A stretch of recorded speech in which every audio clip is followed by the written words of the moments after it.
I'm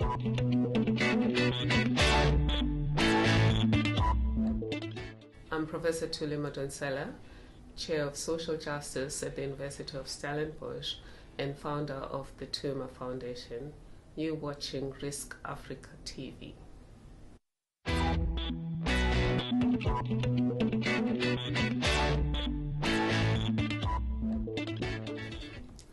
Well, the greatest moment of disruption for my team at the Pub Protector South Africa was the day we learned that we're not on the same page with politicians regarding the powers of the Pub Protector, and the subsequent pushbacks that led to me even being branded a spy and all sorts of unpleasant things. But another moment of disruption for us was the fact that we too were disruptors in our own way. As we always said, the next move is always yours. We're disruptors in a sense that we were the ones who were the first to decide that when a deal is corrupt, it must be unbundled. And the courts followed, and many other institutions have followed.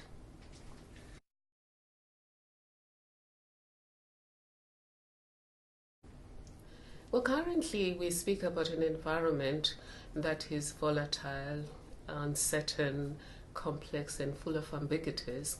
It's associated with an environment of the digital world, the fourth industrial revolution, and of course us being on the eve of the fifth industrial revolution. But personally, I think we've always held a VUCA world. The world has never been a certain place.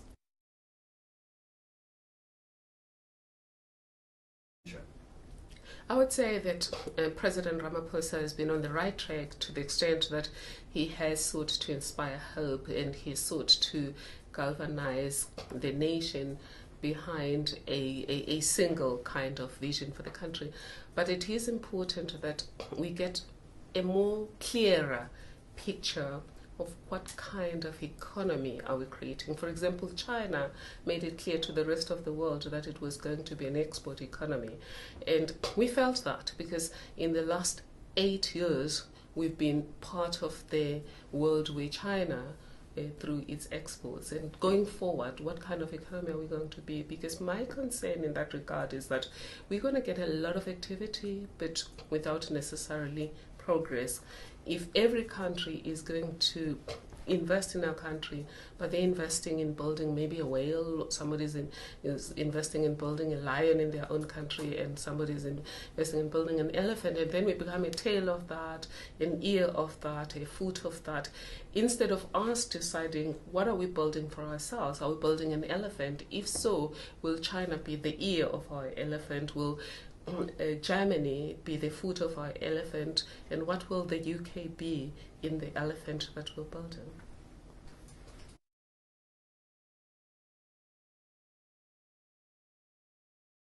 Epic leadership is about leadership that is about determining your own destiny by operating in a manner that keeps you going and that keeps you making progress towards your dreams despite disruptions. And you do so by staying ethical, doing the right thing because it's the right thing, not because somebody is looking, being purpose-driven, meaning aligning all of your actions with what exactly are you trying to create in terms of the future of your family, your company, the ecosystem in your country, and the ecosystem in the world. By being impact conscious in terms of making sure that whatever you do, you know that what culture does it create in your company, in the ecosystem, in the industry, and in the rest of the world.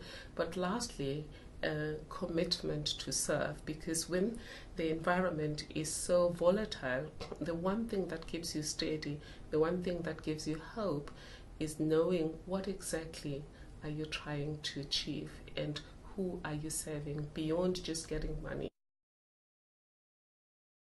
It certainly was part of the success, and the importance of epic leadership is that, firstly, it emphasizes leadership, that everyone should know that their job is to influence themselves and others to think and behave in a particular way. That's the leadership part, and then the other principles of ethic. This is important because a company's downfall need not be just caused by the CEO. It could be caused by a cleaner who doesn't understand that they themselves are the epic leader of their own space. As I said, the cleaner should view themselves as a CEO, but they should be trained to think like that and given also room to think and act like an epic leader. I've realized that what has kept us going as the Pop Protector team, and what has kept me as a person, was always the whole idea of focusing on faith, just having faith that we can do this as individuals, as a team, but having faith in humanity, that those that opposed us, at some stage they would see the light and they would come to join us, which eventually happened. But it was also important to hope that today was going to be better than yesterday. But all of it hanged on what did we love as a team. And what did I love as a person? It was the love for justice, the love for fairness, the love for a society that is based on justice and fairness, which obviously is a society that is based on social justice, because that's the kind of society that can have peace and sustainability, peace and stability that is sustainable. But you said something earlier about the leopard. On the question of the leopard, it was really an illustration of epic leadership in terms of what do you do when you get a disruption from outside that you didn't expect. Do you start blaming and spend a whole lot of time analyzing who's responsible for that disruption? Or do you look at what angle of that disruption can you use to advance your own purpose? And you could disrupt back. And so I use an example of two people are being chased by a leopard, and the one is asking the counterpart that you're arguing with me about whether the leopard is male or female, when actually a leopard is chasing us. And if we're looking at our VUCA environment at this stage, there's so many things that are chasing us, including poverty in our ecosystem, and then the whole question of the technical recession. And the question we need to be asking ourselves is not the question of who caused the mess. The question we should ask ourselves as epic leaders is, how do we step up and fix the problem for ourselves and for the rest of society and humanity?